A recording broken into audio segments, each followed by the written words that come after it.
তৃণমূলের ঘুম উড়িয়ে দিল জাতীয় নির্বাচন কমিশন। ২৬-এর বিধানসভা নির্বাচনে এবার বড় পদক্ষেপ নিতে চলেছে নির্বাচন কমিশন।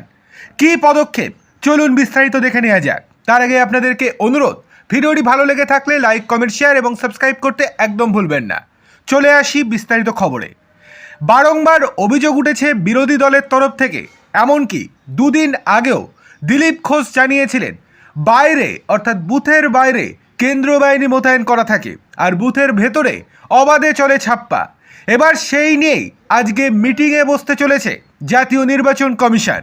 তার আগেই কমিশনের এক কর্তা সংবাদ সংস্থা পিটিআইকে জানিয়েছে আগামী 2 মাসের মধ্যে ভারতে যে সমস্ত রাজ্যে বিধানসভা নির্বাচন হতে চলেছে সেই সমস্ত বিধানসভা নির্বাচনে এবার কেন্দ্রীয় বাহিনী কীভাবে মোতায়েন করা হবে সেই নিয়েই আজকে একটা গুরুত্বপূর্ণ আলোচনা হবে।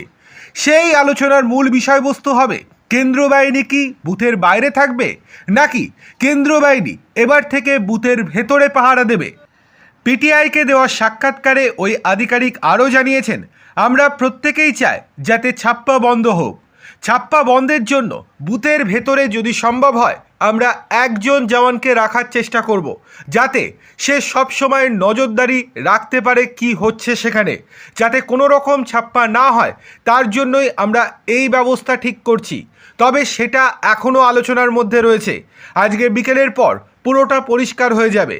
অন্যদিকে তিনি আরও জানিয়েছেন তারা চাইছেন একজন বুথের ভেতরে এবং বাকিরা সমস্ত বুথের বাইরে পাহারা দেবে, যাতে রাজনৈতিক দলের কোনো ক্যাডার বা কোনো দুষ্কৃতী এসে গণ্ডগোল পাকানোর চেষ্টা না করেন।